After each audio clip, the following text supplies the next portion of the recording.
2024 मित्रांनो, तांबाटी उत्पादक शेतकऱ्यांसाठी चांगलं गेलंय. जरी ॲव्हरेज रेट चांगला भेटला नाही, चांगलं उत्पन्न प्लॉटमधून निघालं नाहीये.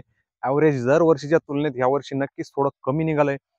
पण आर्थिक सपोर्ट चांगला भेटलाय. चांगलं मार्केट भेटलं 2024 मध्ये. पण आता सध्या पावसाळा संपलेला आहे. 2024 पण संपलेला आहे. आता 2025 चालू झालेला आहे आणि 2025चा अर्धा हिवाळा पण संपलेला आहे. आणि आता इकडून पुढे जी लागवड आहे मित्रांनो, जी असणार आहे उन्हाळी लागवड, त्या उन्हाळी लागवडीसाठी आपण टॉप व्हरायटी निवडलेल्या आहे. म्हणजे त्या टॉप व्हरायटींवरती चर्चा करणार आहे. त्या कुठल्या टॉप व्हरायटी, 5 व्हरायटी निवडलेल्या आहे टॉप 5 म्हणून. तर त्या टॉप 5 व्हरायटी कोणत्या आहे आणि किती उत्पन्न देऊ शकता, ॲव्हरेज क्वालिटी कशी आहे, मार्केटमध्ये त्यांची डिमांड कशी आहे, तर त्या 5 व्हरायट्यांबद्दल आपण आज जाणून घेणार आहोत. तर नमस्कार, मी विक्रम शिंदे, तुम्ही बघतात किंग फार्मर युट्यूब चॅनल आणि तुमचं सर्वांचं चॅनलवरती स्वागत आहे. तर जाणून घेऊ आपण मित्रांनो, टॉप 5 व्हरायटी कोणती आहे, उन्हाळ्यात किती एकरी ॲव्हरेज देऊ शकता. आणि रेट आपण नाही ठरवू शकत. रेटचं कधी शक्य नाहीये की एक फिक्स रेट राहू शकतो मित्रांनो. आणि त्याचा अंदाज लावणं सुद्धा चुकीचं आहे, कारण मार्केटमध्ये टोमॅटोला किंवा कुठलाही भाजीपाला घ्या, एक फिक्स रेट राहत नाही. एक तर जास्त होईल, नाही तर कमी होईल, नाहीतर फेकून द्यायची पण वेळ येते मालाची. भरपूर शेतकऱ्यांसोबत झालेलं आहे, पण आहे. तर अशी परिस्थिती होती, पण आपलं काम आहे, शेतकरी आहे, तर आपण करीत राहायचंय. तर टॉप व्हरायट्यांबद्दल आपण जाणून घेऊ. तर चला जाऊया, जाणून घेऊ. आणि व्हिडिओ शेवटपर्यंत बघत राहा. चॅनलवर नवीन असेल चॅनल सबस्क्राईब करा, आपल्या शेतकरी मित्रांना शेअर करा. तर चला जाणून घेऊ टॉप व्हरायट्या कोणत्या आहेत त्या. घेऊ आपण एक सुरुवातीकडे जी व्हरायटी आहे ती आहे ॲडव्हान्टेजची 575, जे की हायब्रिड व्हरायटी आहे. आणि तिचं एकरी जवळपास आपल्याला 3000 कॅरेट प्लस उत्पन्न निघू शकतं. जर आपलं मशागत चांगली असेल, वावराची आपली सेटिंग चांगली झाली, म्हणजे जरा लक्ष देऊन जर आपण काम केलं त्या व्हरायटीवर, तर नक्कीच 3500 कॅरेट प्लस आपल्याला एकरी उत्पन्न या व्हरायटीपासून भेटतं. व्हरायटी पण चांगली आणि रोगाला जास्त बळी पडत नाही. असं म्हणू शकत नाही की रोगाला बळी नाही पडत. प्रत्येक व्हरायटीला काही ना काही साईड इफेक्ट असतात. त्यावर आपलं काम आहे की लक्ष देणं, टाइम टू टाइम फवारणी करणं. व्हरायटी या चांगल्याच असतात, पण टाइम टू टाइम आपलं काम असतं लक्ष देणं, जे की आपल्याला ॲव्हरेज उत्पन्न चांगलं भेटलं पाहिजे त्या हिशोबाने. तर ही एक होती ॲडव्हान्टेजची 575, जी की हायब्रिड व्हरायटी आहे आणि उन्हाळ्यासाठी चांगला ॲव्हरेज देते. त्यानंतर मित्रांनो, दुसरी आहे आपल्याकडे सिजंटाची 1057. बऱ्याच लोकांनी पावसाळ्यात पण लावली. भरपूर व्हरायटी आहे मित्रांनो, पावसाळ्यात पण चालतात, हिवाळ्यात पण चालतात, उन्हाळ्यात पण चालतात. पावसाळ्यात कसं असतं, पावसामुळे जास्त फळ सेटिंग होत नाही, फुलकूज होते जास्त. तसं उन्हाळ्यात जास्त फुलकुजीचा विषय राहत नाही, त्यामुळं फळ फळ सेटिंग ही एकदम व्यवस्थित होती आणि आपल्याला उत्पन्न भेटतं. त्यामुळं सर्वच व्हरायट्या चांगल्याच आहे असंच म्हणावं लागेल. पण आपण जर सिलेक्टिव्ह काही सिलेक्ट केलंय, जर शेतकरी कंटिन्यू वर्षानुवर्ष, भरपूर शेतकऱ्यांनी 2-3 वर्षापासून एक्सपिरियन्स घेतलाय, ह्या व्हरायटी आपण निवडलेल्या आहे. बाकी ही आता जे आपण बघतोय ती सिजंटाची 1057 आहे. ती पण व्हरायटी ॲव्हरेज चांगलं आहे आणि जवळपास तिचं पण सेमच, जवळपास 2,500 ते 3,000 कॅरेट एकरी निघू शकतं. तो की आपल्या मॅनेजमेंट कसं आहे त्यावर डिपेंड असतं.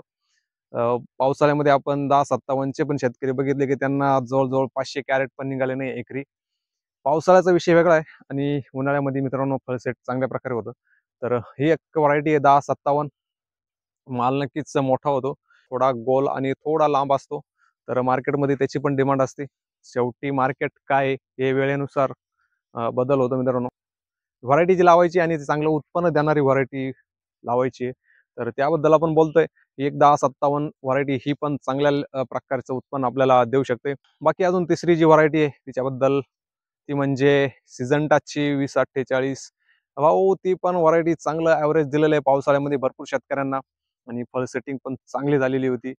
तर उन्हाळ्यामध्ये पण ही चांगल्या प्रकारचं ॲव्हरेज देऊ जाणार आहे, जर शेतकऱ्यांनी जर लावली. शेतकऱ्यांनी आपल्या एक्सपिरियन्सनुसार मित्रांनो लावायला पाहिजे, कारण प्रत्येक शेतकऱ्यांनी, कारण शेतकरी जो आपला मागच्या वर्षी जी व्हरायटीने आपल्याला चांगलं उत्पन्न दिलं त्याच्यात इंटरेस्ट घ्यायला पाहिजे. कारण नवीन व्हरायटीचं कसं माहीत नसतं, हायब्रिड आहे आणि तिचं पण ॲव्हरेज 2000 प्लस 25 पण जाऊ शकतं, 3 पण जाऊ शकतं. जसं तुमचं मॅनेजमेंट असेल, जसं खतं वगैरे वापरले असेल, तुम्ही लिक्विड वगैरे दिले असतील, फवारणी वगैरे केले असतील, त्या हिशोबाने तुम्हाला चांगलं ॲव्हरेज उत्पन्न भेटू शकतं. तर ही होती तिसऱ्या नंबरची सिजंटाची 2048. आणि चौथी जी व्हरायटी बघतोय मित्रांनो, ती सगळ्यांचीच लाडकी आणि सगळ्यांचीच आवडीची व्हरायटी, जी सेमिनसची सेमिनस कंपनीचं सीड्स जी की आर्यमान भाऊ सगळ्यांनाच 2024 पावसाळी सीझनला सगळ्यांनाच एक नंबरचं उत्पन्न भेटलेलं आहे आणि ॲव्हरेज पण चांगलं दिलंय सीझननुसार. आणि ही पावसाळी पण चालली आणि ही उन्हाळी पण चालते असा विषय व्हरायटीचा आहे. एक नंबरची व्हरायटी आहे. पावसाळ्यामध्ये भरपूर शेतकऱ्यांना चांगलं ॲव्हरेज दिलंय. जिथं त्या डॅमेज होऊन गेल्या टिकल्या नाही अशा परिस्थितीत आर्यमाननी चांगला सपोर्ट दिलाय शेतकऱ्यांना. आणि क्वालिटी पण चांगली आहे. लवकर माल बारीक पडत नाही आणि सुरुवातीला जास्त माल मोठा होत नाही. मीडियम माल कंटिन्यू राहतो. त्यामुळं मार्केटमध्ये कायम असते. लांब त्याचा माल जो असतो तो थोडा लांब कुर्ती असतो, त्यामुळे त्याची मार्केटमध्ये चांगली डिमांड आहे आणि क्वालिटी चांगलं भेटतं. ॲव्हरेजचं बोललात तर उन्हाळ्यामध्ये नक्कीच 2000+ कॅरेट देऊ शकते व्हरायटी. तर अशी ही आर्यमानची सेमिनस कंपनीचं जे सीड्स आहे ती आर्यमान व्हरायटी, ती पण हायब्रिड आहे मित्रांनो. ती असं ॲव्हरेज देऊ शकते आणि सगळ्यांचीच जवळपास ओळखीची व्हरायटी, कारण भरपूर शेतकऱ्यांनी ती लावलेली आहे आणि त्यांचा एक्सपिरियन्स पण चांगला आहे, चांगलं उत्पन्न पण भेटलंय. तर ही अशी एक आर्यमान होती. बाकी त्यानंतर जी शेवटची बघणार आहोत ती आहे देशी व्हरायटी, जी की सिजंटाची साहो. ती साहो मित्रांनो, साहो भरपूर शेतकऱ्यांना चांगलं उत्पन्न पण दिलंय. काही शेतकऱ्यांना निराशा पण आली आहे. कारण क्लायमेट सूट नाही करीत काही ठिकाणी, काही शेतकऱ्यांची मॅनेजमेंट चुकली, काहींचं खत व्यवस्थापन चुकलं, त्यामुळं फवारण्या वगैरे व्हायरस वगैरे अशा पद्धतीने डॅमेज पण झाली. पण जवळपास ज्यांच्या एक्सपिरियन्स शेतकरी होते त्यांची कंटिन्यू दरवर्षी लावता अशा शेतकऱ्यांना चांगल्या प्रकारे उत्पन्न भेटलेलं आहे पावसाळ्यामध्ये, म्हणजे 2024 मध्ये. आणि जवळपास पावसाळ्याचं बोलतोय, पावसाळ्यामध्ये जवळपास एकरी त्यांना 1500 कॅरेट पण निघालेले. आपले व्हिडिओ तुम्ही बघू शकता पाठीमागे, आपण मार्केटचे जे व्हिडिओ बनवले होते पावसाळ्यामध्ये त्यामध्ये भरपूर शेतकऱ्यांनी साऊबद्दल जे पॉझिटिव्ह पॉईंट सांगितले. त्यामुळं साऊ एक व्हरायटी देशी क्वालिटीची असते ती आणि पूर्ण गोल असते, माल मीडियम असतो, त्यामुळं मार्केटमध्ये नक्कीच या व्हरायटीला डिमांड असते मित्रांनो. आणि प्राइस फिक्स नाही सांगू शकत, पण बाकीच्या व्हरायटीपेक्षा नक्कीच 10-20 रुपयांनी चांगलं विकलं जातं. पण विषय असा आहे की पावसाळ्यामध्ये चालून जाते, पावसाळ्यामध्ये तिला कडकपणा टिकून धरते. बाकी उन्हाळ्यामध्ये असा निगेटिव्ह पॉईंट आपण बऱ्याच शेतकऱ्यांचा बघितला आहे की मागच्या वर्षीच्या तुलनेत, म्हणजे 2024च्याच वर्षामध्ये उन्हाळ्यामध्ये जो शेतकऱ्यांचे प्लॉट होते साऊचे, तर त्यांना निगेटिव्ह पॉईंट असे की साऊथची माल बारीक पडतो, फुगवण होत नाही आणि तर कडकपणा टिकून धरत नाही, असा पण एक त्यांचा निगेटिव्ह पॉईंट होता. बाकी व्हरायटी चांगलीच म्हणावं लागेल, कारण बाकीच्या व्हरायटीपेक्षा 10-20 रुपये विकलं जातं चांगलं. आणि जर आपली मॅनेजमेंट चांगली असेल, आपली टेक्निक जर चांगली वापरली, आपण खत व्यवस्थापन असेल किंवा फवारण्या असतील, तर नक्कीच चांगलं उत्पन्न देऊ शकते ही व्हरायटी. या होत्या मित्रांनो आपल्या टॉप 5 व्हरायटी आजच्या डेटला, जे की 2025 जानेवारीचा एंडिंग महिना आहे. तुम्ही ह्या व्हरायट्या लावू शकता. मार्च फेब्रुवारी एंडिंग नंतर तुम्ही त्या 5 आपल्या उन्हाळी व्हरायटी. बाकी मॅनेजमेंट तुमचं नक्कीच चांगलं पाहिजे मित्रांनो, व्यवस्थापन चांगलं पाहिजे, शेतीची मशागत चांगली पाहिजे, वापरताना खत व्यवस्थापन चांगलं करा, शेणखत वापरा, नॅचरल पद्धतीनं शेती करायचा प्रयत्न करा, ऑर्गॅनिक खतांचा वापर करा, सेंद्रिय खतचा वापर करा. रासायनिक खतांनी नक्कीच शेतीची झीज होती, पर्याय नाही. शेतीचं उत्पन्न घ्यायचं असेल तर रासायनिक खतं वापरावं लागतं, नक्की ते पण मान्य आहे. पण जास्त करून सेंद्रिय खतांचा वापर करा. अशी पद्धतीने आपण शेती करू शकतो. बाकी उन्हाळ्यामध्ये भाव काय राहील मित्रांनो, भावाचं लय अवघड गंमत आहे. भाव दर महिन्याला चेंज होत आहे, दर 2 महिन्याला चेंज होत आहे. मार्केट वाढल याची पण जास्त शाश्वती नाही, कारण उन्हाळ्यात काय असतं, भरपूर राज्यांमध्ये क्लायमेट चांगलं असतं, उन्हाचं वातावरण असतं, तिकडं टोमॅटो प्लॉट पण चांगले होतात. बाकी पावसाळ्यात काय असतं, पाऊस जास्त असतो दुसऱ्या राज्यांमध्ये आपल्या महाराष्ट्र राज्याच्या तुलनेत, तर त्यामुळे तिकडं तांबटे वगैरे होत नाही. तर आपल्या इकडं जो सीझन असतो ज्या पावसाळ्यामध्ये मे जून नंतरचा, तो एकदम बेस्ट असतो. त्यामुळे इकडं भाव राहण्याचे जास्त चान्स असते महाराष्ट्रामध्ये. अदर राज्य जे दुसऱ्या राज्य त्या ठिकाणी त्या ठिकाणी तांबट्याचं उत्पन्न होत नाही, त्यामुळे मार्केट असतं पावसाळ्यामध्ये. बाकी उसाला जसा एंड होतो तसं हिवाळा असेल उन्हाळा असेल, या दोन सीझनला मित्रांनो भरपूर राज्यांमध्ये टोमॅटोचं उत्पन्न घेतलं जातं. त्यामुळं मार्केट नक्कीच डाऊन राहते.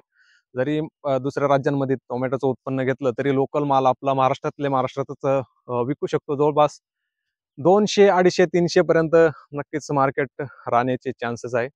तर वाढू पण शकतं, बाय चान्स 500 पण जाऊ शकतं, 600 पण जाऊ शकतं.